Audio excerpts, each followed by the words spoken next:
Assalamualaikum warahmatullahi wabarakatuh.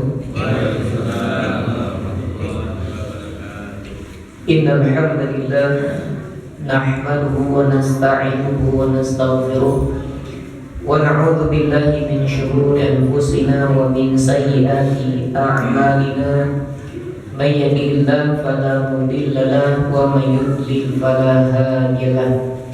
Asyhadu an la ilaha illallah wahdahu la syarika lah wa asyhadu anna Muhammadan 'abduhu wa rasuluhu alladzi la nabiyya ba'dahu. Allahumma shalli ala nabiyyina Muhammad wa ala alihi wa sahbihi ajma'in, amma ba'du.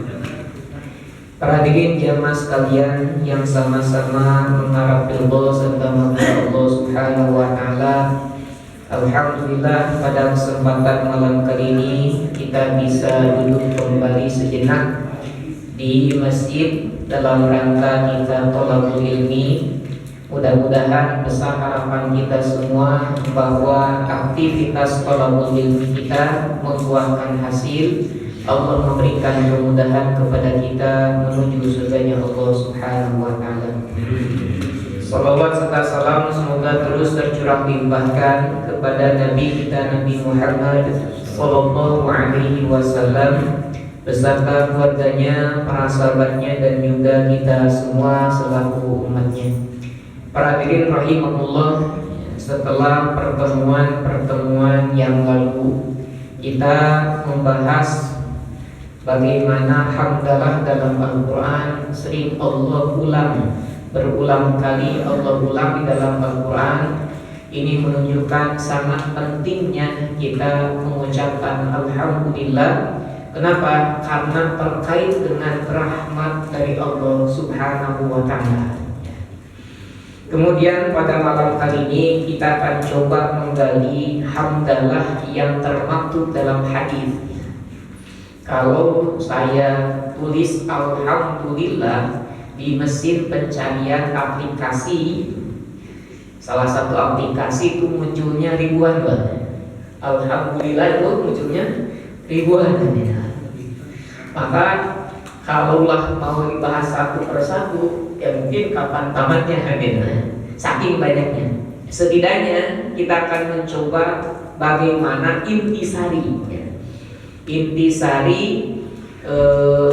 Alhamdulillah itu muncul di dalam hadis-hadis tersebut sehingga memberikan inspirasi bagi kita semua. Baik, dari hadis riwayat Imam Muslim dari sahabat Samurah bin Jundab, Rasulullah sallallahu alaihi wasallam bersabda, "Ahabbul kalam ilallahi arba'un." Ada 4 ucapan yang paling disukai oleh Allah Subhanahu wa ta'ala. Menarik ya, bukan hanya asal bicara, bukan asal ucap, tetapi ada 4 ucapan yang paling dicintai oleh Allah Subhanahu wa ta'ala. Maka simpelnya, sederhananya, kalau kita mau dicintai oleh Allah Subhanahu wa ta'ala, jangan sampai kita lupa untuk mengucapkan dalam lisan kita 4 ucapan ini. Yang pertama, Subhanallah. Yang pertama itu Subhanallah, Maha Suci Allah. Dengan ucapan Subhanallah, kita sebagai orang yang beriman, sebagai orang yang mukmin, meyakini dengan sebenar-benarnya Allah Maha Suci. Tidak ada aib sedikit pun yang melekat pada Allah Subhanahu wa ta'ala. Allah Maha sempurna. Ya, maka kita mengucapkan Subhanallah. Yang kedua, Alhamdulillah. Segala puji bagi Allah. Ini termasuk ucapan yang paling dicintai oleh Allah Subhanahu wa ta'ala. Kenapa? Salah satu diantaranya dengan ucapan Alhamdulillah, berarti kita menyadari besarnya rahmat Allah yang kita terima hari ini. Sadar diri, menyadari bahwa kita hari ini mendapatkan begitu banyak rahmat kasih sayang dari Allah Subhanahu wa taala. Yang ketiga, ucapan yang paling dicintai oleh Allah adalah la ilaha illallah. Tidak Tuhan yang berhak disembah kecuali Allah Subhanahu wa taala. Maka ini inti kalimat tauhid. Inti kalimat tauhid adalah la ilaha illallah. Tidak ada Tuhan yang berhak disembah kecuali Allah Subhanahu wa taala. Maka sebagai orang yang beriman, sebagai orang yang wahid, tentu tidak asing dengan ungkapan la ilaha illallah. Berapa kali kita mengucapkan la ilaha illallah dalam sehari? Sering. Minimal ketika sholat kan tasyahud ada, ya, adab ada, dukungan ada, kan itu. Bahkan Rasulullah SAW berpesan kepada kita, man kana akhiru kalamihi la ilaha illallah dakhala jannah. Siapa saja yang akhir ucapannya la ilaha illallah, dia masuk surga. Maka ditalkinkan lakinu mautakum la ilaha illallah. Talkinkan orang yang hendak meninggal di antara kalian dengan ungkapan la ilaha illallah. Hari ini kita mudah ringan mengucapkan la ilaha illallah. Tetapi pertanyaannya ketika di ujung hayat kita, bisakah kita mengucapkan la ilaha illallah? Ada sebuah kejadian di salah satu rumah sakit Islam itu, ketika ada pasien yang sakaratul maut, dibisikkan la ilaha illallah. Apa yang dia katakan, Pak? Skam, stand, skam, stand. Padahal dibisikkan la ilaha illallah. Yang dia bilang malah skam, stand gitu. Kemudian dicari tahu kenapa kok sampai di akhir ucapannya itu pada ditalkinkan la ilaha illallah, ternyata ucapannya skakster. Ternyata kebiasaan ketika hidup beliau begitu sangat senang catur kan gitu. Bahkan tidak pandang waktu gitu. Mau pagi, siang, sore, malam tuh kalau catur hayu kan gitu ya. Yang penting ada caturnya terus ada kopinya kan gitu. Kalau catur doang pengantuk kan gitu. Ada kopinya tuh. Saking senangnya campur lupa sholat kan itu. Saking senangnya campur lupa ngaji. Saking senangnya campur lupa untuk kerja cari nafkah dan lain sebagainya. Mending lebih mementingkan catur. Maka akhir ucapan itu skak kan itu. Sesuai dengan kebiasaan hidupnya sehari-hari ya. Kemudian yang berikutnya, Wallahu Akbar, Allah Maha Besar. Maka kita diingatkan ya ketika sholat, Allahu Akbar, takbir. Kita sadar diri kita makhluk Allah yang kecil. Tidak boleh sombong. Apa yang mesti kita sombongkan? Harta yang banyak. Gampang bagi Allah untuk mengambil harta orang gitu. Dengan banjirnya, dengan gempa buminya, dengan kebakarannya, hancur itu habis harta yang dimiliki, dicuri dan lain sebagainya. Apa yang mesti disombongkan? Ya, jabatan yang tinggi gampang bagi Allah kan itu untuk mencabut jabatan seseorang kan itu. Bahkan bisa jadi gara-gara anaknya kan itu. Apa sangkut pautan dengan bapaknya kan itu. Ngegebukin anak orang kan itu. Yang ngegebuknya siapa? Anaknya gitu. Mungkin anak orang sampai kritis. Yang dicopot jabatannya siapa? Bapaknya yang kena, kan gitu. Gampang bagi Allah untuk mencabut kekuasaan yang ada di tangan manusia. La yadurruka bi ayyihinna bada'ta. Maka tidak berdosa bagimu dengan mana saja kamu memulai. Dari 4 ucapan tersebut yang sangat dicintai oleh Allah Subhanahu wa taala. Di antara dari 4 ucapan yang paling dicintai Allah adalah ucapan alhamdulillah. Berikutnya, apalagi yang menjadi spesial, menjadi begitu istimewa ucapan alhamdulillah ini? Dari hadis riwayat Abu Sa'id Al-Khudri, Diriwayatkan oleh Imam Ahmad. Rasulullah Shallallahu Alaihi Wasallam bersabda, Innallaha astafa minal kalami arba'in.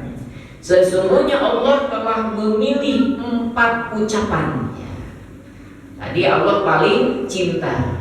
Kenapa paling cinta? Ternyata sudah dipilih oleh Allah Subhanahu wa Ta'ala. Yang pertama tadi apa?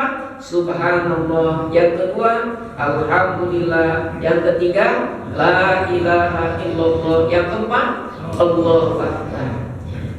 Maka Rasulullah melanjutkan, faman qala subhanallah kutiba lahu 'ishruna hasanah. Siapa saja yang mengucapkan subhanallah, maka dicatat baginya 20 kebaikan. Satu ucapan subhanallah berarti 20 kebaikan. Berapa kita ucapkan dalam sehari semalam? Begitu banyak kebaikan-kebaikan yang kita dapatkan.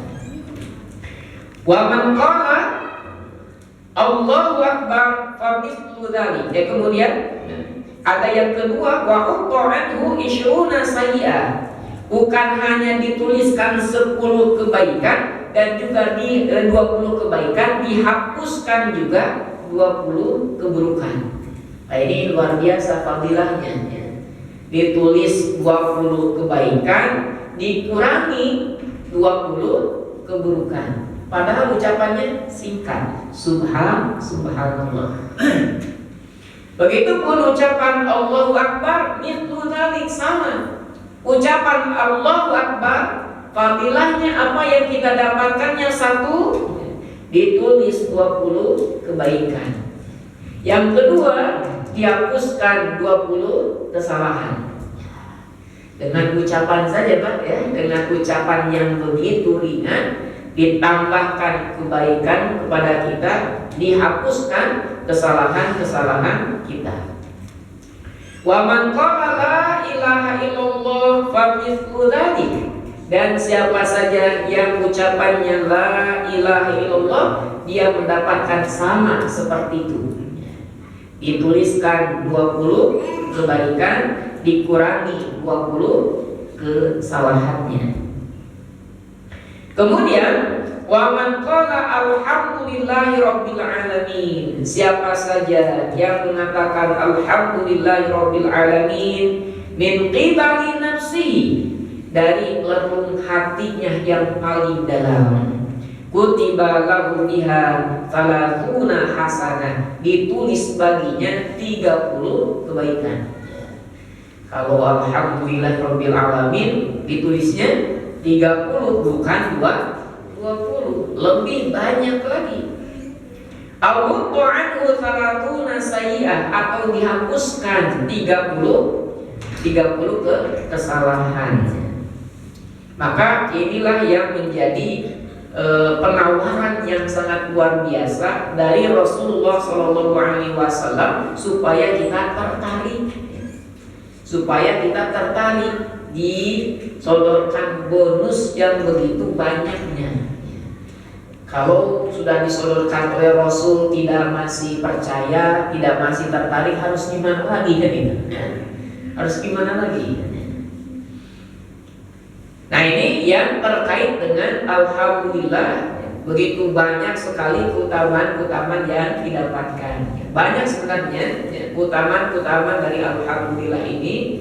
2 dicantumkan di makalah. Misalkan di hadis riwayat Imam Muslim bahwa alhamdulillah tamlaul mizan. Ungkapan ucapan alhamdulillah itu tamlaul mizan, mengisi timbangan, memenuhi timbangan nanti di akhirat.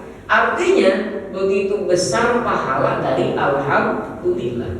Ringan diucapkan tetapi pahalanya besar di timbangan. Itu ucapan alhamdulillah. Sampai bagaimana Rasulullah SAW mempraktekkan ungkapan hamdalah ini.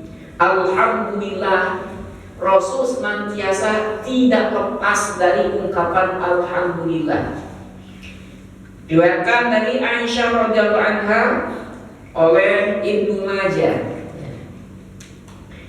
Karena Rasulullah sallallahu alaihi wasallam idza ra'a ma yuhibbu qala alhamdulillah alladzi bi ni'matihi tatimmu shalihat. Nabi sallallahu alaihi wasallam apabila beliau melihat atau mendapatkan sesuatu yang dia sukai, sesuatu yang dia sukai, yang kita inginkan, maka Rasul mengucapkan alhamdulillah, segala puji bagi Allah, segala puji milik Allah, binikmatihi tatimmu shalihat, yang dengan segala nikmatnya segala kebaikan menjadi sempurna. Maka kebaikan itu bertambah baik, kan itu. Dengan kebaikan yang kita dapatkan, maka bertambah juga kebaikan diri kita. Alhamdulillah binikmatihi tatimmu shalihat. Bapak punya pakaian baru, Pak. Senang gak kira? Senang punya pakaian baru? Senang. Mengucapkan alhamdulillah kan? Alhamdulillah kan itu. Kalau lihat wajah-wajahnya yakinlah gitu. Alhamdulillah. Tambahkan lagi binikmatihi tatimmu shalihat. Mudah-mudahan dengan baju ini, baju yang baru, baju yang bagus ini tambah soleh gitu. Amin. Lebih cepat ke masjidnya kan itu. Amin. Kenapa tiba-tiba cepatin bajunya baju baru gitu ya? Baju baru tuh. Nah, berarti Pak, dengan adanya baju baru tersebut nambah solehnya. Ya. Semakin cepat ke masjidnya, ya. Bukan semakin lambat kan itu. Ya. Padahal sudah punya baju baru kan itu. Nah, ketika dapat baju baru kita senang, bersyukur kepada Allah. Alhamdulillah binikmatihi tatimmu shalihat, dengan baju baru ini kita bertambah soleh. Nah, itu betul Pak. Kita punya misalkan motor baru Pak, senang? Ngucapin alhamdulillah. Alhamdulillah binikmatihi tatimmu shalihat. Biasanya jalan ke masjid jalan kaki, makanya telat terus kan itu. Telat terus masjidnya, kenapa jalan kaki dari ujung ke ujung, ayo wawancara nih. Dapat motor Pak itu, alhamdulillah kan itu. Akhirnya jawab waktu. Nah itu tuh, dengan motor baru bertambah soleh. Punya motor baru kan itu, nggak kelihatan ke masjid, kan kemana ini? Jalan-jalan mulu kan itu. Nah ini berarti tidak tambah soleh kan itu. Maka dengan alhamdulillah binikmatihi tatimmu shalihat, apa yang kita dapatkan tambah kenikmatan, tambah soleh. Nambah misalkan harta yang banyak kan itu. Alhamdulillah Pak. Alhamdulillah binikmatihi tatimmu shalihat kan itu. Dengan bertambah harta, bertambah dermawan atau bertambah kikir? Bertambah dermawan kan gitu. Kemarin kurban misalkan ya, dombanya yang 3 juta, karena hari ini hartanya tambah banyak, kurbannya yang 4 juta tuh kambingnya gitu. Tambah soleh kan itu. Alhamdulillah binikmatihi tatimmu shalihat. Gajinya nambah gede, kurbannya kemarin yang 3 juta kambingnya, hari ini kambingnya 2,5 juta gitu, turun tuh kan. Nah ini tambah soleh nggak Pak? Nah gitu. Maka nambah harta itu berarti harus nambah soleh kan itu. Senang Pak nambah harta? Senang. Nambah anak Pak? Senang? Senang. Alhamdulillah binikmatihi tatimmu shalihat. Bagaimana dengan munculnya anak, nambah anak berarti nambah soleh kita sebagai bapaknya kan itu. Semakin banyak anak berarti kita sebagai bapak harus semakin soleh dalam mendidik anak-anaknya. Punya anak pertama yang emosian kan itu, marah-marah, nambah anak emosinya mulai menurun kan itu. Tambah lagi, turun lagi emosinya, tambah sabar. Nah itu alhamdulillah binikmatihi tatimmu shalihat. Semakin banyak anak semakin sabar, bukan semakin banyak anak semakin marah-marah kan gitu. Makin pusing. Maka anak itu bagaimana menjadi nambah anak, kita nambah soleh. Hari ini nambah anak nambah pusing. Kalau begitu nama apa Pak? Nama istri. Ada aja gitu. Ada yang Jangan dipotong ya. Baik, ya, masing-masing ya. Baik, ya. Kembali, maka ketika nambah anak berarti kita harus nambah soleh kan gitu. Maka di sana kebaikan kita bertambah. Alhamdulillah binikmatihi tatimmu sholihat kan gitu. Sudah nambah anak ya, diomelin istri, udah banyak-banyak. Gimana Pak? Ada cara lain? Ketawa-ketawa kan ya.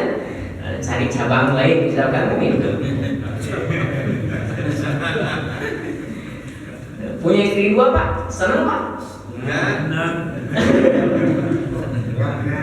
Gak berani. Nama istri, nama? Tambah senang Pak? Aduh, itu. Berarti belum merasakan bagaimana nikmat punya istri. Maka ketika punya istri senang Pak, oh istri satu saja senang, bahagia luar biasa, apalagi dua.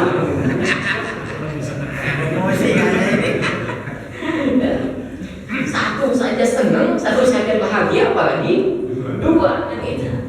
Maka ketika ditambahkan dua oleh Allah kan itu tambah soleh kan itu, tambah soleh sebagai suami. Nah itu ya. Ketika apapun yang kita ingin kan? Kalau lihat wajahnya mah ingin. Cuma gak berani aja kan gitu ya. Yang membuat kita senang, bahagia kan itu, maka tambah soleh. Nah baru alhamdulillah binikmatihi tatimmu sholihat. Segala apa yang kita inginkan, segala apa yang kita sukai Allah berikan kepada kita nambah soleh. Yang kedua, kata Aisyah, wa idza ra'a ma yakrahu qala alhamdulillah ala kulli hal. Kata Aisyah, apabila Rasul melihat atau mendapatkan sesuatu yang tidak disukai, sesuatu yang dibenci, bagaimana kata Rasul? Alhamdulillah, tetap kan itu. Alhamdulillah ala kulli hal. Segala puji milik Allah atas setiap keadaan. Mampu nggak Pak? Ketika mendapatkan sesuatu yang tidak disukai, ucapan kita alhamdulillah. Contoh misalkan, hal sesuatu yang tidak disukai oleh manusia Pak, oleh kita, musibah kan itu. Gak ada seorang pun yang ingin dapat musibah kan itu. Katakanlah ada pilihan ingin jadi orang sehat, ingin orang sakit Pak. Semuanya ingin jadi orang yang sehat. Ketika mendapatkan kesehatan, alhamdulillah binikmatihi tatimmu sholihat. Dengan kesehatan yang Allah berikan kita nambah soleh. Tetapi suatu ketika Allah memberikan sakit kepada kita, Pak, mampukah masih mengucapkan alhamdulillah? Ketika orang manusia mendapatkan musibah, ada 4 keadaan. Yang pertama, dia uring-uringan, marah-marah, kesel, ngedumel ketika mendapatkan musibah, tidak terima kan itu, nyalahin Allah kan itu. Ini saya makan sudah 4 sehat 5 subur kan itu Nah, tapi saat tetap aja sakit kan itu. Oh, nyalahin Allah kan itu, uring-uringan kan itu. Nah, ada orang yang marah ketika mendapatkan musibah, kesel, sampai pukul-pukul muka, robek-robek pakaian dan lain sebagainya, banting-banting piring kan itu. Kenapa kesel itu? Ya, kesel. Itu yang pertama. Yang kedua, ada orang yang ketika mendapatkan musibah kesel mah enggak sih yang itu. Ya, kesel mah enggak, masih bisa ditahan emosinya, amarahnya dan lain sebagainya, mampu dia bersabar. Nah, ini sudah takdir udah gitu. Yang ketiga, ada yang luar biasa lagi, tambah tinggi lagi, orang yang ridho terhadap musibah dari Allah itu. Sabar, ya, kemudian dia ridho ini pemberian dari Allah. Yang keempat, ini luar biasa, mampu bersyukur dari musibah yang Allah timpakan. Ini luar biasa nih. Dan Rasul mampu ya memberikan contoh kepada kita bagaimana tingkatan keempat. Ketika musibah datang kepada kita, kita masih mampu berterima kasih. Alhamdulillah. Kenapa, Pak? Kenapa kita mendapatkan musibah tetapi ucapannya alhamdulillah? Kenapa kira-kira? Kenapa kira-kira? Karena kita masih melihat rahmat Allah, melihat kasih sayang Allah dalam musibah tersebut. Maka kalau setidaknya kita tidak bisa melihat rahmat kasih sayang Allah dalam musibah tersebut, gak bisa kita alhamdulillah. Maka kita sadar mampu melihat dengan jelas di balik musibah ada kasih sayang Allah. Ketika kita sakit, ada gak kasih sayang Allahnya? Ada, kan itu. Dihapuskan dosa kita, itu kan alhamdulillah, kan itu. Maka ketika alhamdulillah dalam keadaan terkena musibah, katakanlah sakit, masih tetap soleh, Pak? Masih, kan itu. Masih tetap aja soleh, kan itu. Tidak berubah dengan adanya musibah tersebut, gitu. Ingin jadi orang kaya, ingin jadi orang miskin, Pak? Ingin jadi orang kaya, itu yang kita inginkan, kan gitu. Ketika dikayakan oleh Allah, diberikan harta kekayaan, alhamdulillah, binikmatihi tatimus sholihat. Diuji oleh Allah ternyata miskin, gitu. Mampu nggak masih alhamdulillah, Pak? Alhamdulillah ala kulli hal. Kenapa? Karena dia masih bisa melihat kasih sayang Allah dalam kemiskinannya, Pak. Mampu melihat kasih sayang Allah dalam kemiskinannya. Contoh misalkan orang kaya punya mobil, orang miskin gak punya mobil. Orang kaya dengan punya mobil, alhamdulillah binikmatin tatimus sholihat, kan itu. Ketika hujan tidak kehujanan, ketika panas tidak kepanasan. Orang miskin yang tidak punya mobil, mampu gak melihat kasih sayang Allah? Mampu. Alhamdulillah saya gak punya mobil, saya gak pernah merasa takut kehilangan mobil. Alhamdulillah hatinya senang, tenang, kan itu nggak pernah takut kehilangan mobil, tuh hatinya tenang, Bang. Nah di situ ada rahmat Allah, ketenangan jiwanya, ketenangan dirinya, tidak takut kehilangan mobil. Nah mampu melihat kasih sayang Allah dalam dibalik musibah tersebut. Ada orang yang kaya mampu membeli banyak makanan, tetapi tidak mampu menikmati nikmatnya makanannya. Nah, beli apapun bisa kan, tetapi nggak bisa kan boleh dimakan. Asam urat mah kan gitu, darah tinggi mah kan gitu, dan lain sebagainya dilarang. Tetapi orang miskin ya, banyak kemauannya, banyak keinginannya, cuma nggak ada uangnya gitu. Maka bedanya kan, beda tipis antara orang kaya dengan orang miskin. Orang kaya ketika dia makan, dia bertanya, besok makan apa? Berarti itu orang kaya, Pak. Ya? Sedang makan nih, pertanyaannya besok makan apa? Berarti orang kaya. Kalau orang miskin, Pak, lagi tidak makan, kemudian dia bertanya kepada dirinya, apa besok makan? Artinya belum jelas besok makan atau tidak. Padahal dia tidak sedang makan pada waktu pertanyaan itu. Kan gitu. Kembali kan itu. Ketika mendapatkan kekayaan yang banyak, kita bersyukur alhamdulillah binikmati tatimus sholihat. Ketika dalam keadaan miskin, alhamdulillah ala kulli hal.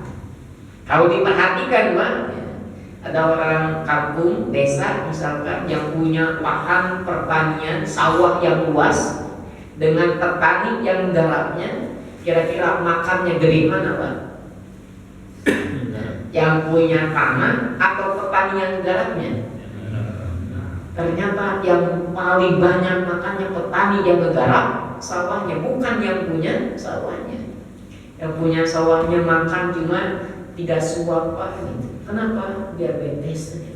Gak boleh banyak-banyak makan nasi putih. Coba lihat petaninya, mah 1 piring menjual tinggi kan gitu. Walaupun isinya apa?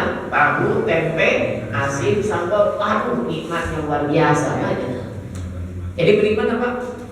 Jadi orang kayanya jadi petaninya. Nah, jadi orang kaya yang bisa menikmati makanan itu. Tuh, punya anak kan itu yang diharapkan. Maka ketika menikah sudah lama tak kunjung datang anak, ya, itu ngomongan baik putra maupun putri itu biasanya sedih banget. Ya, biasanya sedih galau gitu. Jadi kalau udah lama, Kan ada itu, Ani curhat kepada Bang Romani Rahmat nih. Curhat tuh. 10 tahun sudah kita berumah tangga, namun belum juga mendapatkan putra. Apa kata Bang Haji? Jangan bersedih, jangan berduka, mohon padanya saat berdoa. Tuh kan.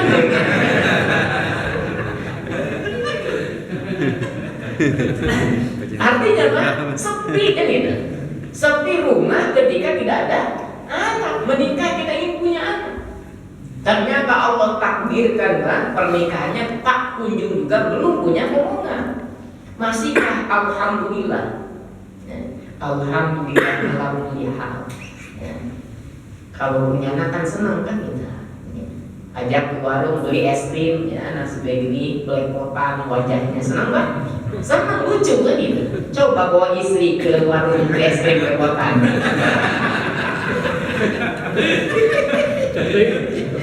Senang kan itu. Senang untuk punya anak kan itu. Maka ketika nggak punya anak sepi rumah itu, ya, sepi. Ya, tapi mampukah kita bersyukur? Alhamdulillah ala kulli hal. Ketika tidak punya anak, melihat orang yang punya anak ternyata anaknya bandel kan gitu. Alhamdulillah saya nggak punya anak.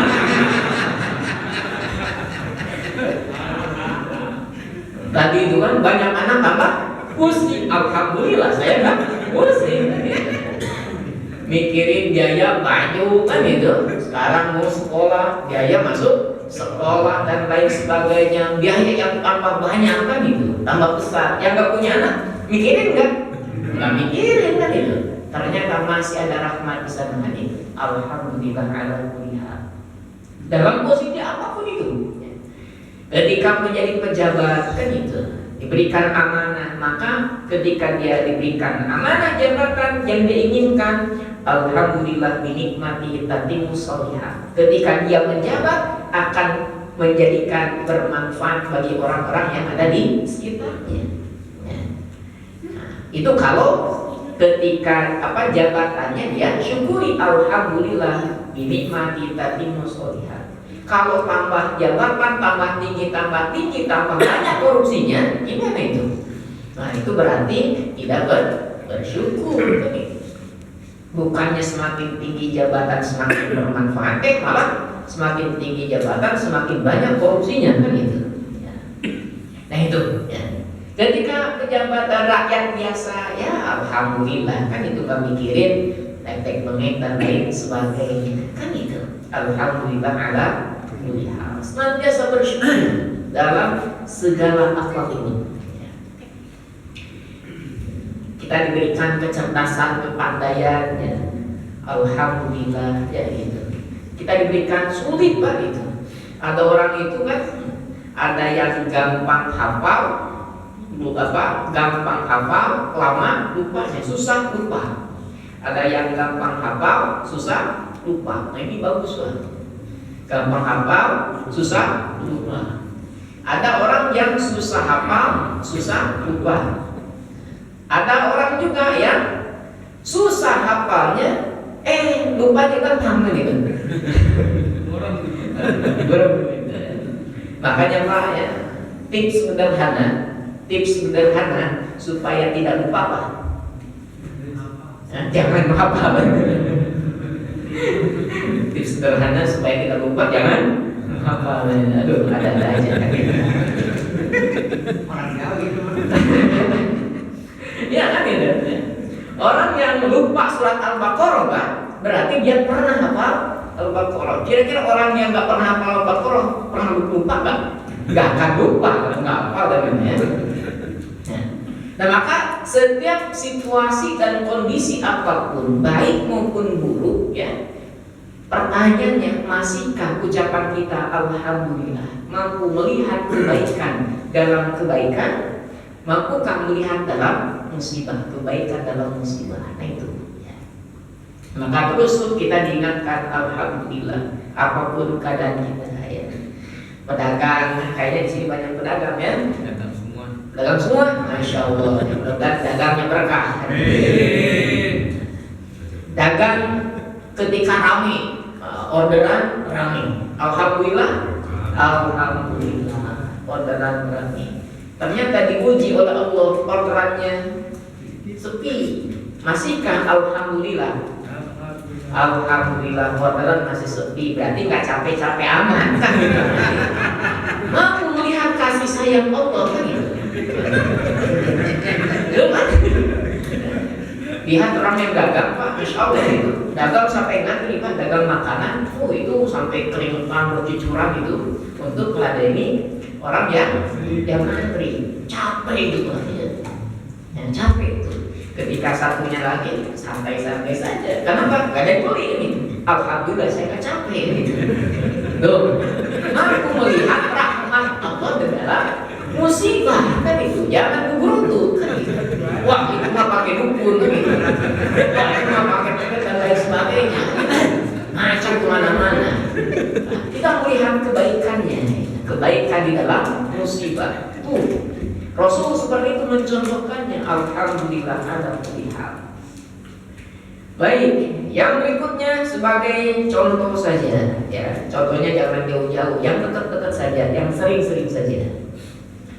Hadis riwayat Imam Bukhari dan juga Imam Muslim dari sahabat Hudzaifah dan juga Abu Dzar radhiyallahu anhu bahwa Rasulullah SAW apabila hendak tidur, beliau mengucapkan Bismika Allahumma ahya wa amut. Ini yang versi pendek ya. Wa idza staiqadha, dan apabila beliau bangun dari tidurnya, doanya apa? Alhamdulillahilladzi ahyana ba'da amatana wa ilaihi nusyur. Di sini sangat menarik. Ketika bangun tidur mengawali hari, langsung ucapannya alhamdulillah, segala puji bagi Allah ya.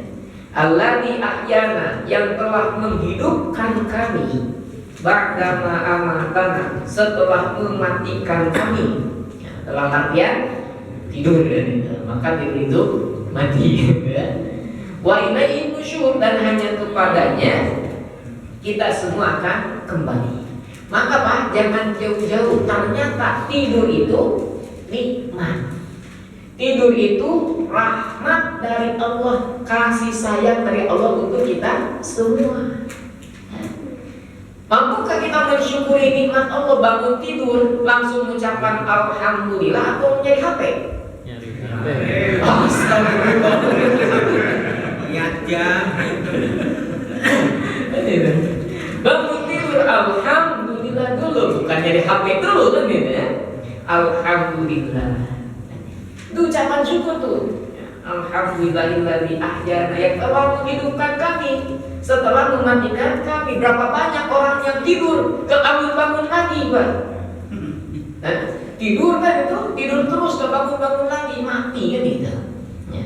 Maka kita alhamdulillah masih diberikan umur, diberikan jatah usia untuk masih menikmati kehidupan. Alhamdulillah. Ya. Maka termasuk tidur itu yang disenangi oleh kita kan gitu. Betul Pak? Senang tidur? Saya bilang gitu. Waktunya tidur? Tidur. Waktunya kerja? Tidur. Ya, waktunya kerja? Tidur. Waktunya belajar? Tidur. Waktunya ngaji?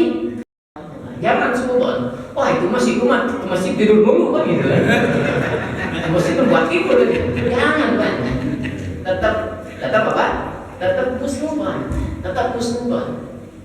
Kenapa? Karena tidur itu sedang mendapatkan kasih sayang Allah gitu.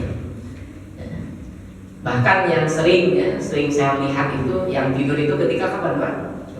Jumatan. Saking nikmatnya kan gitu ya. Saking nikmatnya itu ada jamaah Pak ya. Dia Jumatan masuk Jumatan, sebelum khotib naik mimbar dia tidur Pak ya. Sebelum khotib naik mimbar dia tidur.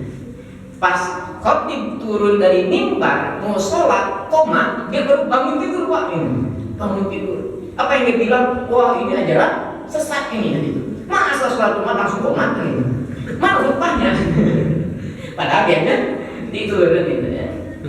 Itu saking nikmatnya ya. Saking nikmatnya tidur. Tapi jangan sampai lupa berdoa. Alhamdulillah alladzi ahyana ba'da ma amatana wa ilaihi nusyur. Ternyata luar biasa. Tidur itu nikmat.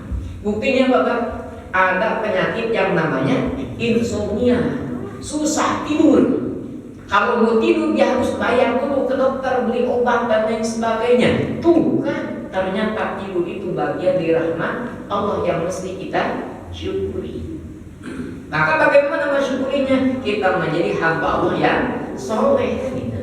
Maka ketika bangun tidur, alhamdulillahilladzi ahyana ba'da ma amatana wa ilaihi nusyur, mendengar adzan ya. Bagaimana Pak? Lanjutin tidurnya atau sholat? Oh, kata Ustaz kan ketika tidur dapat rahmat Allah, tidur lagi kan gitu. Salah paham kan gitu ya. Bangun ya, untuk melaksanakan sholat. Nah, ternyata tidur yang kita sering ya, sehari berapa kali kan ya, berapa jam, ternyata itu merupakan nikmat dari Allah Subhanahu wa ta'ala. Kemudian yang berikutnya, satu contoh lagi saja ya. Dari sahabat Abu Umamah, hadis riwayat Imam Bukhari, kana idza rafa'a ma'idatahu, Rasulullah sallallahu alaihi wasallam apabila ketika mengangkat hidangannya, maksudnya Pak, setelah beres makan. Setelah beres makan apa Pak? Minum. Sudah minum, tidur. Apa yang beliau ucapkan? Doanya alhamdulillahi katsiran thayyiban mubarakan fi. Alhamdulillah, segala puji bagi Allah ya, yang telah memberikan begitu banyaknya ya, katsiran banyaknya, thayyiban dan juga begitu baiknya ya, tidak dituliskan di makalah kurang nih ya. Katsiran thayyiban mubarakan fi, dengan makanan yang thayyib, makanan yang banyak, makanan yang berkah. Maka makanan yang berkah itu makanan yang bagaimana Bang? Ya. Apa bedanya manusia dan hewan Pak? Manusia dan hewan sama-sama makan. Kalau hewan makan untuk hidup, manusia makan untuk hidup juga. Sama untuk hidup, cuma jangan titik Pak. Kalau hewan makan untuk hidup titik, maka hidupnya untuk makan. Maka manusia makan itu untuk hidup, koma jangan titik, hidupnya untuk ibadah. Nah itu manusia ya? Itu manusia. Maka dengan keberkahan makanan kita kan bisa semangat, ada tenaga ya. Sholat ada tenaga ya. Makanya ketika Rasul mengatakan kalau makanan sudah dihidangkan, ya, sholat sudah qomat. Mana dulu Pak? Makan dulu, sholat dulu. Makan. Ayo. Makan dulu. Makanan sudah dihidangkan, ya, ini perut si cacing sudah demo kan gitu. Ya. Makan dulu, sholat dulu. Makan dulu. Berarti pentingan makan atau sholat Pak? Sholat. Pentingan sholat. Pentingan mana Pak? Sholat atau makan? Tetap Pak, walaupun kita makan dulu berarti itu menunjukkan pentingnya sholat. Makanya Ibnu Hajar al-Asqalani menulis bab hadis itu tentang bab khusyuk. Tentang bab khusyuk. Kenapa? Lebih baik Pak kita sedang makan ingat sholat daripada sedang sholat ingat makan. Nah gitu. Lebih baik kita sedang makan ingat sholat. Artinya kita akan mempercepat makan kita, nggak santai-santai ngobrol-ngobrol kan gitu. Cepat. Kenapa? Ingat sholat. Kalau sholat ingat makan, aduh gimana nih? Aduh itu paha ayam algada kucing lagi. kopi keburu dingin gitu, gak akan khusyuk. Maka makan dulu baru sholat untuk menjaga kekhusyuan. Maka ternyata makan itu merupakan kenikmatan dari Allah kan itu. Ya, sudah bel ternyata kan itu. Maka intinya lah kan itu, sekali lagi intinya berarti ketika kita bisa makan dengan makanan-makanan yang halal atau thayyibah, itu merupakan rahmat Allah yang Allah berikan kepada kita yang mesti kita syukuri ya. Makan ikan asin terus Pak, bagaimana Pak? Alhamdulillah makan ikan asin. Coba lihat ya, cucuknya apa cucuknya? Durinya kita buang ke bawah dimakan oleh kucing. Tuh kucing memakan durinya saja, saya makan dagingnya. Alhamdulillah, rasa syukur akan senantiasa muncul dalam diri kita, apalagi tiap hari makan daging. Mau Pak tiap hari makan daging? Gak mau juga. Asal berat kolesterol dan sebagainya. Terakhir rahimahullah, mungkin ini saja dulu yang bisa disampaikan. Mudah-mudahan Tanya dulu, ada guna sama manfaatnya. Tanya dulu, Ustaz. Berkenaan dengan talqin, Ustaz. Karena itu mungkin sangat penting sekali. Kalau kita nggak ditalqin, yang mentalqin. Itu cara mentalqin itu apa? Ketika yang mau sakaratul maut itu pas lagi ngaco aja kita talqin, atau ketika tenang kita berhenti mentalqin, Ustaz. Karena ya mungkin ketika orang sakaratul maut akan mengingat sesuatu yang mungkin selama hidupnya. Bahwa itu baru kita bacakan talqin, atau ketika udah tenang udah kita diem dulu gitu. Ya. Makanya memang proses sakaratul maut ini proses yang begitu luar biasa gentingnya ya. Makanya kita diingatkan untuk mentalqinkan la ilaha illallah ya. Proses-proses ujung detik-detik akhir mulai dari udah kelihatan nih, biasanya dokter ngasih tahu Pak, biasanya dokter ngasih tahu ini pasien jangan sampai ditinggalkan ya. Talqinkan. Kenapa? Karena sudah masuk periode sakaratul maut. Maka dimulai dengan mulai dari apa? Sudah kelihatan misalkan sudah kata dokter sudah ini mulai sakaratul maut, kita langsung talqinkan la ilaha illallah, la ilaha illallah. Bagaimana kalau misalkan yang ditalqinkannya ya, dia hanya bisa la ilaha kemudian mati Pak? Gimana tuh? La ilaha mati Pak? Kalau la ilaha artinya apa? Tidak ada Tuhan. Berarti ateis enggak? Ateis enggak Pak? Enggak Pak. Jangan langsung ngecap seperti itu. Kenapa? Ada hadis yang lainnya. Man kana akhiru kalamihi la ilaha illallah khalisan min qalbihi.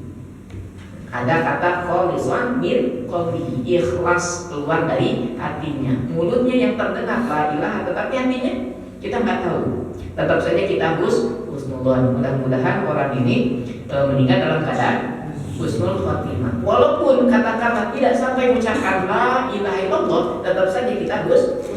Mudah-mudahan hatinya mengucapkan la ilaha illallah. Tetapi kewajiban kita yang hidup ketika melihat sakaratul maut, bisikan, ya, bisikan la ilaha illallah depan tenang itu dalam keadaan usarnya, bisikan saja la ilaha illallah. Wallahu a'lam bishawab. Sudah cukup ya, kita tutup saja dengan doa kafaratul majlis. Subhanaka Allahumma wa bihamdika asyhadu an la ilaha illa anta astaghfiruka wa atubu ilaik. Wassalamualaikum warahmatullahi wabarakatuh.